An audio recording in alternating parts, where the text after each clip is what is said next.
Shalom saudaraku yang terkasih di dalam Tuhan Yesus Kristus. Selamat pagi dan salam sejahtera untuk kita semua dimanapun saudara berada. Selamat datang kembali di Renungan Rohani pagi hari ini. Semoga saudara yang terkasih dalam keadaan sehat selalu, kiranya damai dan sukacita Roh Kudus melimpah di dalam hati dan pikiran saudara saat ini. Sebelum kita mulai renungan pagi ini, marilah kita bersama-sama berdoa. Bapa kami yang bertahta di dalam kerajaan surga, Bapa kami yang kekal dan ajaib. Terima kasih sudah membangunkan kami pada pagi hari ini. Terima kasih atas penyertaan dan perlindungan Tuhan. Kami mengucap syukur atas anugerah-Mu dan berkat-Mu. Kiranya Bapa memberkati pendengar kami yang sedang sakit, yang sedang banyak pikiran, yang memiliki banyak masalah. Kiranya Bapa menyembuhkan kami yang sedang sakit. Tuhan angkat seluruh penyakitnya. Tuhan berikan pemulihan jasmani kepada kami di sini.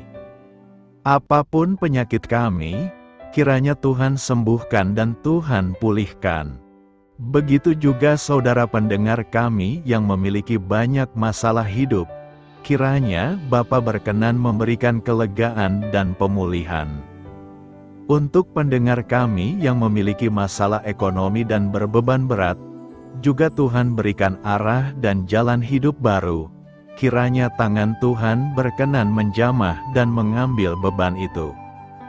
Kami di sini memiliki masalah kami masing-masing dan kiranya Tuhan memberikan kami jalan keluar. Terima kasih Tuhan, karena karunia Tuhan aku dapat bangun dengan pagi hari ini. Aku menyerahkan seluruh aktivitasku hari ini ke dalam kuasa tangan Tuhan. Jauhkanku dari yang jahat, ya Tuhan, Tuhan Yesus.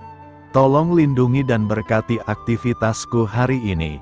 Tolong berkati juga keluarga dan teman-temanku.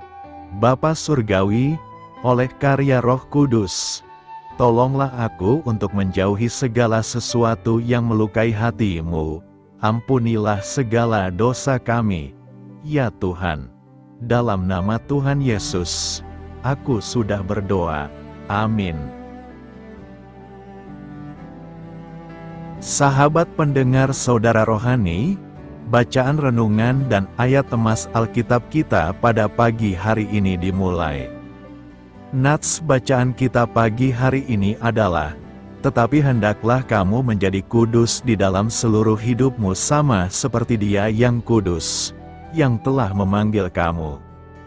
Tertulis di dalam kitab 1 Petrus 1 ayat 15, judul renungan kita hari ini adalah, Hidup kudus adalah sain tendar hidup orang percaya. Bacaan kita pada pagi ini terambil dari kitab 1 Petrus 1 ayat 13 sampai dengan ayat 25. Sebab itu siapkanlah akal budimu, waspadalah dan letakkanlah pengharapanmu seluruhnya atas kasih karunia yang dianugerahkan kepadamu pada waktu penyataan Yesus Kristus. Hiduplah sebagai anak-anak yang taat dan jangan turuti hawa nafsu yang menguasai kamu pada waktu kebodohanmu. Tetapi hendaklah kamu menjadi kudus di dalam seluruh hidupmu sama seperti Dia yang kudus, yang telah memanggil kamu. Sebab ada tertulis, "Kuduslah kamu, sebab aku kudus."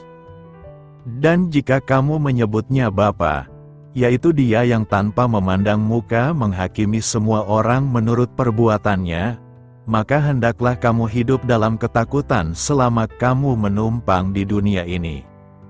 Sebab kamu tahu, bahwa kamu telah ditebus dari cara hidupmu yang sia-sia yang kamu warisi dari nenek moyangmu itu bukan dengan barang yang fana, bukan pula dengan perak atau emas, melainkan dengan darah yang mahal, yaitu darah Kristus yang sama seperti darah anak domba yang tak bernoda dan tak bercacat. Ia telah dipilih sebelum dunia dijadikan, tetapi karena kamu, Ia baru menyatakan dirinya pada zaman akhir. Oleh Dialah kamu percaya kepada Allah, yang telah membangkitkan Dia dari antara orang mati dan yang telah memuliakannya, sehingga imanmu dan pengharapanmu tertuju kepada Allah. Karena kamu telah menyucikan dirimu oleh ketaatan kepada kebenaran, sehingga kamu dapat mengamalkan kasih persaudaraan yang tulus ikhlas, hendaklah kamu bersungguh-sungguh saling mengasihi dengan segenap hatimu. Karena kamu telah dilahirkan kembali bukan dari benih yang fana, tetapi dari benih yang tidak fana, oleh firman Allah, yang hidup dan yang kekal. Sebab, semua yang hidup adalah seperti rumput dan segala kemuliaannya seperti bunga rumput. Rumput menjadi kering, dan bunga gugur, tetapi firman Tuhan tetap untuk selama-lamanya. Inilah firman yang disampaikan Injil kepada kamu. Ayat renungan kita ini terambil dari kitab 1 Petrus 1 ayat 13 sampai dengan ayat 25. Kata bijak Alkitab hari ini adalah, "Kuduslah kamu bagiku, sebab aku ini, Tuhan, kudus dan aku telah memisahkan kamu dari bangsa-bangsa lain, supaya kamu menjadi milikku." Imamat 20 ayat 26. Mari kita mulai renungan pagi kita. Baiklah, mari kita mulai segmen kisah inspiratif. Hidup dalam kekudusan dan tidak bercacat sesungguhnya adalah kehendak Tuhan bagi setiap manusia, sebab Tuhan telah menciptakan manusia menurut gambar-Nya. Tuhan adalah kudus, maka Ia pun menghendaki manusia kudus seperti dirinya. Kuduslah kamu, sebab aku kudus. Karena Tuhan adalah kudus, maka Ia tidak dapat menyatu dengan ketidakkudusan dan segala bentuk kecemaran. Dengan kata lain, kalau kita tidak hidup dalam kekudusan, kita pun tidak dapat menyatu dengan Tuhan. Alkitab menegaskan bahwa tanpa kekudusan tidak seorang pun akan melihat Tuhan. Maka dari itu, kejarlah kekudusan. Apabila kita ingin melihat dan mengalami kehadiran Tuhan, syarat mutlaknya hidup dalam kekudusan. Salah satu definisi kata kudus adalah berada dalam kemurnian. Bahasa Ibraninya, kadosh, yang berarti naik lebih tinggi. Artinya, Tuhan memanggil orang percaya untuk hidup sesuai dengan standarnya, level hidup yang naik ke arah Kristus, yaitu hidup sebagaimana Kristus hidup dan berpikir sebagaimana Kristus berpikir. Hidup kudus berarti pula hidup terpisah dari segala bentuk dosa dan mempersembahkan hidup hanya bagi Tuhan. Karena tubuh kita adalah bait Tuhan. Tidak tahukah kamu bahwa kamu adalah bait Allah dan bahwa Roh Allah diam di dalam kamu? Bait Tuhan merupakan suatu tempat yang kudus di mana hadirat Tuhan akan hadir di dalamnya. Untuk itulah kita harus memelihara tubuh kita agar selalu bersih dan terbebas dari segala bentuk kenajisan dan kecemaran. Bagaimana caranya? Kita harus mau hidup dipimpin oleh Roh Kudus setiap hari. Dengan pertolongan Roh Kudus saja kita beroleh kekuatan untuk meninggalkan perbuatan daging. Kekudusan dan kemurnian hidup tidak akan pernah bisa dicapai jika kita mengandalkan kekuatan sendiri, tanpa bergantung kepada anugerah dan kekuatan dari Tuhan. Tanpa Roh Kudus kita tidak akan mampu. Firman Tuhan kekal untuk selama-lamanya. 1 Petrus 1 ayat 25 berkata, "Tetapi firman Tuhan tetap untuk selama-lamanya." Inilah firman yang disampaikan Injil kepada kamu. Di dunia ini tidak ada yang kekal, kecuali perubahan. Dalam dunia politik yang kekal itu adalah kepentingan. Tetapi dalam keyakinan kita yang kekal adalah firman Tuhan. Firman Tuhan itu adalah Yesus Kristus. Yesus tidak akan berubah dari dulu, kini, dan hingga masa yang akan datang. Jika Yesus itu kekal untuk selamanya, maka Yesus akan mampu mengubah hidup kita dari sehari ke sehari. Pertanyaannya adalah, pembaruan hidup apakah yang akan kita terima dari firman yang kekal itu? Pertama, firman Tuhan itu akan mengekalkan kelayakan kita di dalam mengikut Yesus.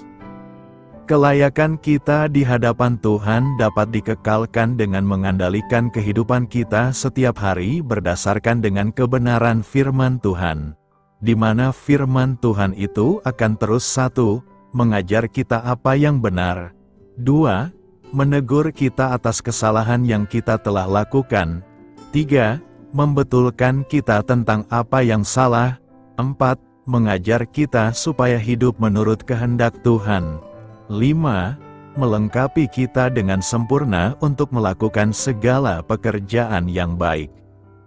Kedua, firman Tuhan itu akan mengekalkan pertumbuhan kerohanian kita. Tujuan yang utama mengapa kita perlu firman Tuhan itu untuk bertumbuh adalah karena firman Tuhan itu yang dapat mengatakan apa yang harus kita lakukan sewaktu kita menghadapi sebarang cabaran atau pencobaan. Firman Tuhan juga akan memberitahu kita hal-hal yang di hadapan kita. Sebagai contoh kematian jasmani, banyak orang takut untuk mati sebab mereka tidak tahu apa yang terjadi selepas mati. Namun yang demikian melalui kebenaran firman Tuhan kita diyakinkan dengan masa hadapan kita. Ketiga, firman Tuhan itu akan mengekalkan pergaulan kita dengan Tuhan setiap hari dengan lebih erat atau akrab lagi. Memang kita tidak dapat menyangkal kebenarannya bahwa firman Tuhan mengekalkan keintiman atau keakraban hubungan kita dengan Tuhan. Membaca Alkitab berarti kita membiarkan Tuhan berkata kepada kita. Mendengar Yesus berkata kepada kita berarti membiarkan diri kita dilayani oleh kebenaran firman Tuhan. Kamu akan mengetahui kebenaran, dan kebenaran itu akan memerdekakan kamu. Keempat, firman Tuhan itu akan mengekalkan kesegaran kehidupan rohani kita setiap hari. Firman Tuhan itu menolong banyak orang yang mengalami dan menghadapi kesukaran hidup baik dari segi ekonomi, politik, pekerjaan, dan sebagainya. Firman Tuhan itu sesungguhnya memberikan semangat kepada mereka yang lemah, memberikan pengertian kepada mereka yang tertekan dan sebagainya. Pembaharuan secara rohani kita dapat terjadi jika kita membiarkan kebenaran firman Tuhan itu bekerja bebas dalam kehidupan kita secara pribadi. Kebenaran firman Tuhan dapat mengekalkan pembaharuan dalam hidup kita setiap hari. Sebab melalui firman Tuhan perkara yang baru dinyatakan kepada kita setiap hari. Karena itu, jadikanlah firman Tuhan yang kekal itu mengubah semua pola kehidupan kita menuju pola yang berkenan kepadanya. Menyucikan diri. 1 Petrus 1 ayat 22 berkata, "Karena kamu telah menyucikan dirimu oleh ketaatan kepada kebenaran, sehingga kamu dapat mengamalkan kasih persaudaraan yang tulus ikhlas, hendaklah kamu bersungguh-sungguh saling mengasihi dengan segenap hatimu." Menyucikan diri harus punya tujuan yang baik. Jangan kita menyucikan diri untuk kepentingan diri kita sendiri. Penyucian diri yang baik dilakukan melalui ketaatan kita kepada kebenaran Tuhan. Ketika kita berjalan dalam kebenaran Tuhan, maka kita akan mengalami penyucian dari Tuhan. Kata kerja, menyucikan, atau membersihkan, berhubungan erat dengan kata suci dan kesucian, yang berhubungan kembali ke apa yang Petrus tuliskan pada beberapa ayat sebelumnya, melalui komitmennya kepada Yesus, dan melalui baptisannya, orang Kristen telah menyucikan dirinya dengan menetapkan dirinya diasingkan untuk Tuhan, dan mereka melakukannya dengan menuruti kebenaran. Berdasarkan nas hari ini ada dua pelajaran yang kita peroleh, yakni: pertama, ketika kita mengalami penyucian maka kita akan mampu mengamalkan kasih persaudaraan yang tulus ikhlas. Orang Kristen berbuat baik karena kasih persaudaraan. Kata Yunani yang digunakan dalam 1 Petrus 1 ayat 22, ketika ia berbicara tentang kasih persaudaraan, adalah kata Philadelphia, yang secara harfiah berarti kasih kakak beradik. Inilah kasih yang dimiliki keluarga satu sama lain. Kata yang Petrus gunakan ketika dia menulis, "Hendaklah kamu bersungguh-sungguh saling mengasihi," berhubungan dengan agape, yang biasanya berarti kasih yang murni yang berusaha mencari kebaikan pada orang lain. Itulah sebabnya ia menambahkan frase saling mengasihi, dengan segenap hatimu. Kasih seperti ini hanya datang dari Allah. Itu bukan hati yang egois, yang berpusat pada diri sendiri. Kedua, ketika kita mengalami penyucian, maka kita bersungguh-sungguh saling mengasihi dengan segenap hati. Mengasihi dengan sungguh-sungguh merupakan perintah utama Yesus dalam Matius 22 ayat 39, yakni, "Kasihilah sesamamu manusia seperti dirimu sendiri." Paulus selalu menjaga hatinya untuk memberikan perhatiannya yang benar kepada orang-orang yang bersamanya maupun orang-orang yang belum mengerti kebenaran. Dengan antusias Paulus senantiasa menyatakan kesaksian akan Kristus, karena Paulus mengasihi mereka. Paulus selalu menyarankan agar kita mengasihi dengan sungguh-sungguh seorang akan yang lain, sebab kasih menutupi banyak sekali dosa. Petrus menyatakan bahwa kasih sungguh-sungguh hanya terjadi setelah kita menyucikan hati dengan mentaati kebenaran Allah. Bila tidak, kasih kita akan tercampur dengan motivasi dan keinginan yang salah.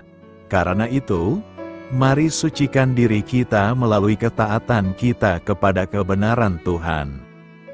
Apakah yang dimaksud oleh hidup yang penuh pengharapan dalam 1 Petrus 1 ayat 3?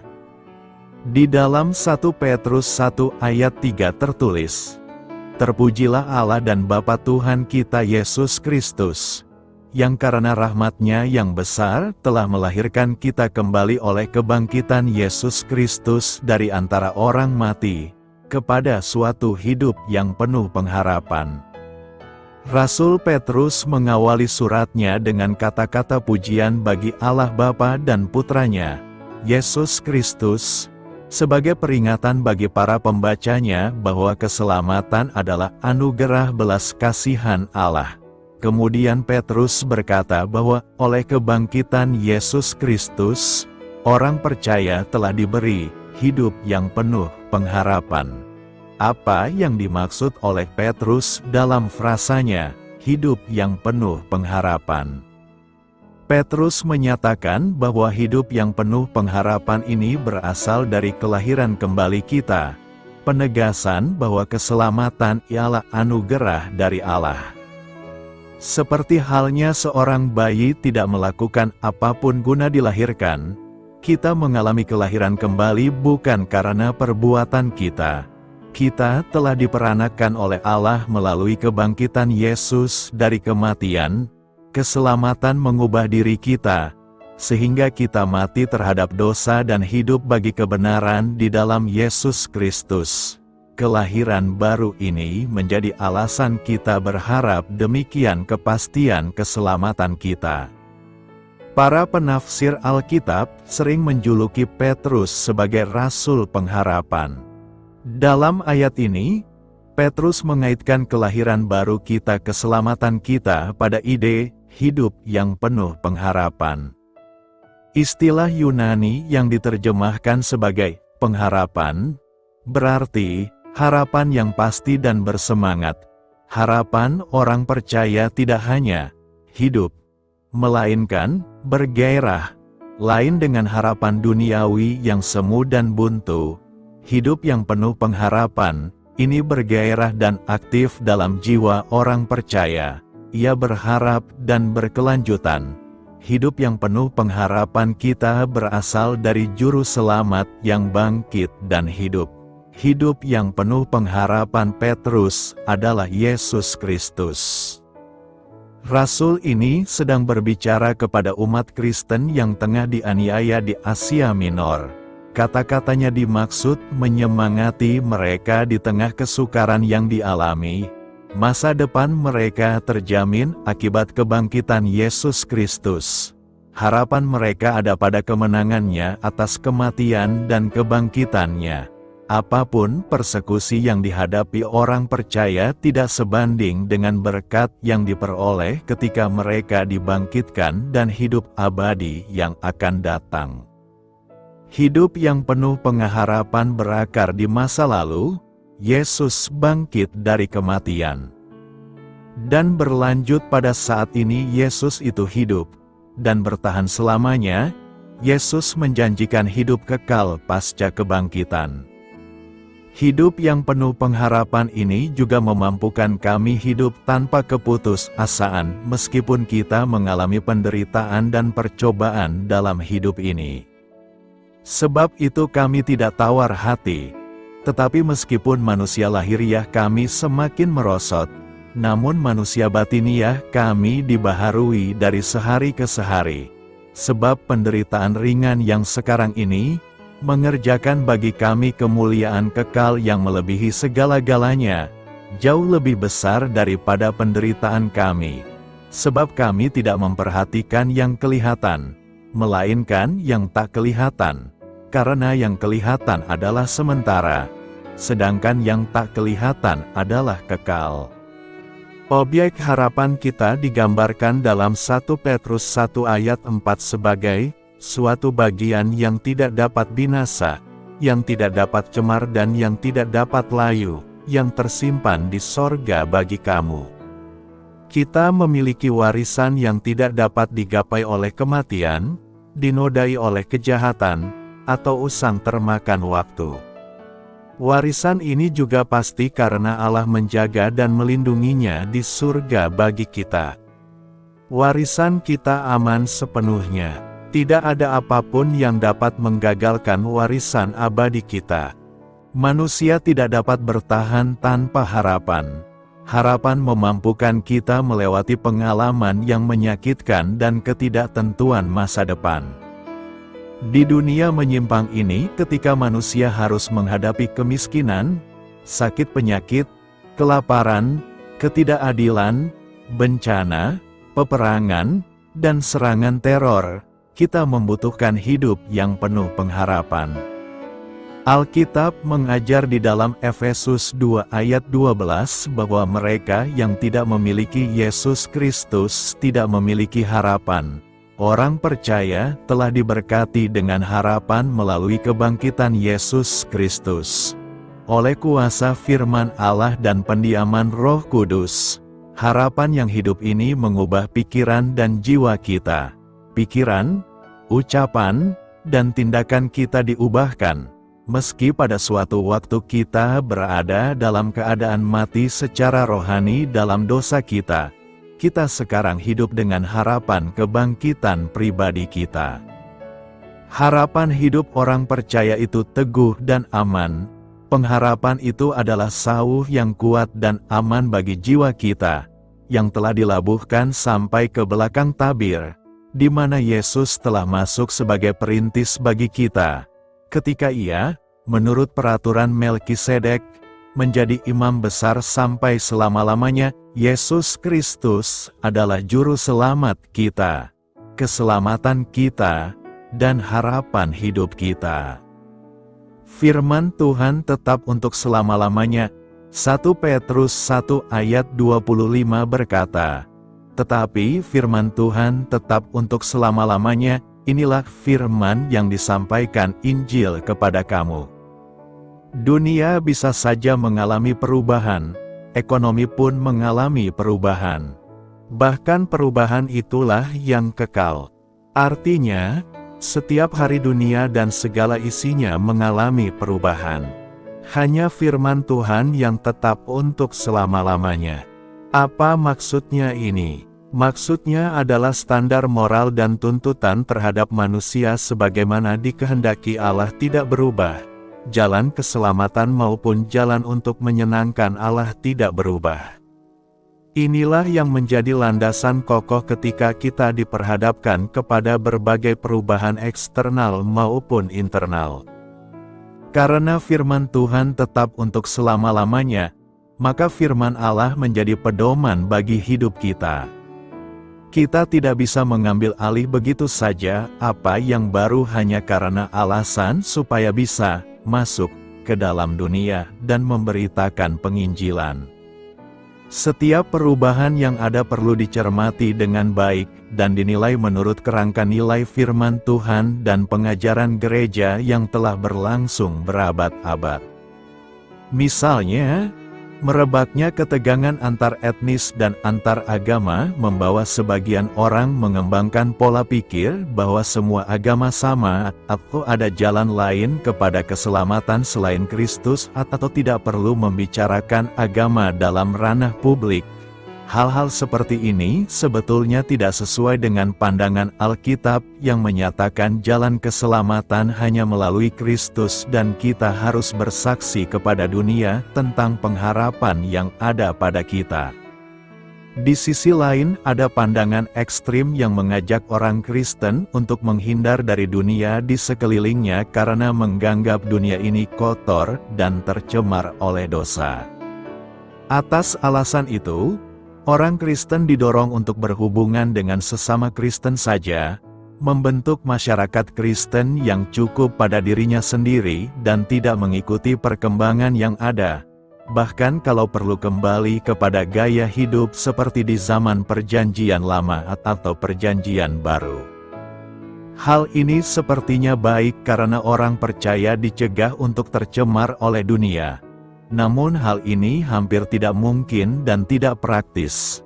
Hal ini bertentangan dengan panggilan Tuhan Yesus agar kita hidup di tengah dunia yang sudah jatuh dalam dosa untuk menyatakan diri sebagai garam dan terang dunia.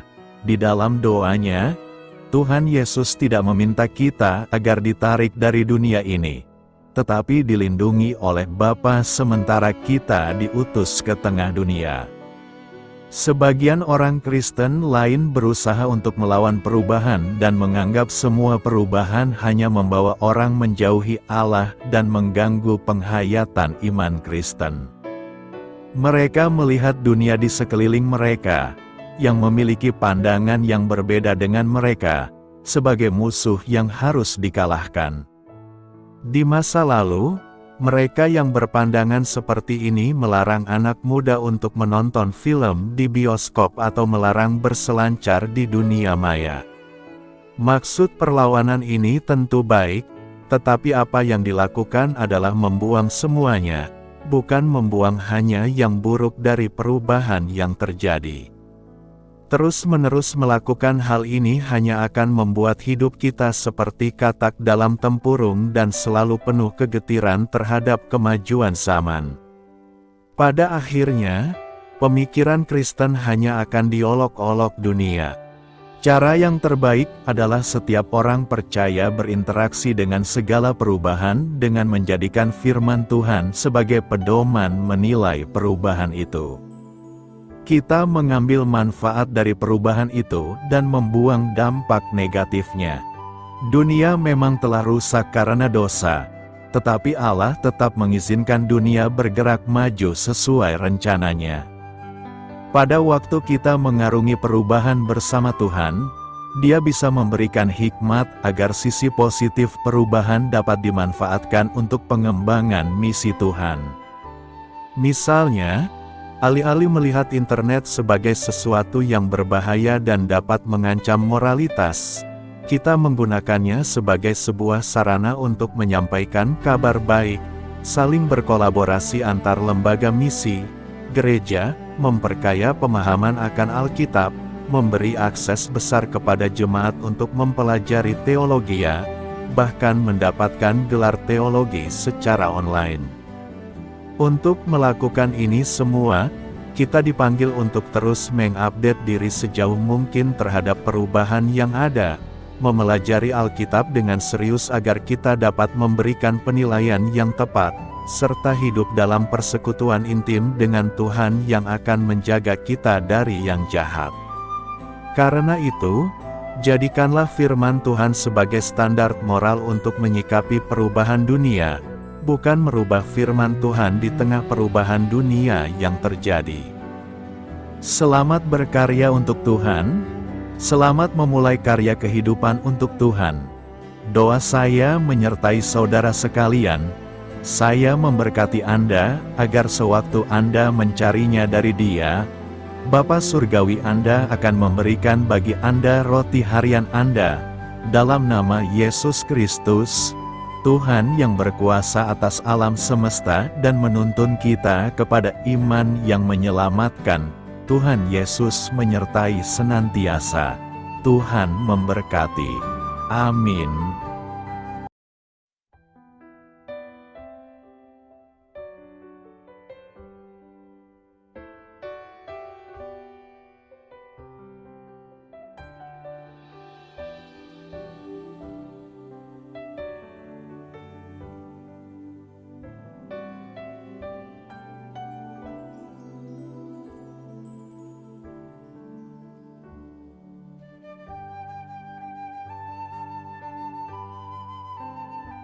Marilah kita merenungkan perikop kita hari ini. Demikianlah renungan firman Tuhan pada pagi hari ini. Semoga menjadi berkat di dalam hidup kita. Dan sebelum kita memulai segala aktivitas kita pada pagi hari ini, marilah kita berdoa. Selamat pagi Bapa, malam hari telah berganti pagi, kehidupan baru telah Engkau berikan kembali bagi kami. Bapa Surgawi, tolonglah aku menyadari kebutuhan orang lain, supaya aku dapat membagikan apa yang telah Engkau berikan kepadaku. Pada saat aku membutuhkan, berilah aku keyakinan bahwa Engkau akan mencukupkanku, melalui orang-orang yang mengasihi-Mu. Bukan karena kami pantas atau layak, namun karena kasih karunia-Mu, kami boleh ada, sebagaimana kami ada di pagi hari ini. Terima kasih Tuhan atas kesempatan baru yang telah Tuhan berikan kepada kami untuk bisa memperbaiki diri, agar kami bisa lebih layak di hadapan-Mu. Hari ini kami serahkan semua perkara dan kesulitan yang akan kami lalui ke dalam tangan-Mu. Biarkanlah kami bisa memuliakan-Mu dalam segala aktivitas yang akan kami lakukan. Amin. Biarlah firman Tuhan menjadi pengingat untuk kita semua, bahwa tuntunan dari Roh Kudus akan selalu memberi jalan keluar bagi setiap permasalahan hidup kita, dan memberi kedamaian di hati kita. Sampai jumpa di renungan pagi hari saudara rohani berikutnya. Kiranya Tuhan selalu memberkati saudara semua hari ini. Amin. Shalom.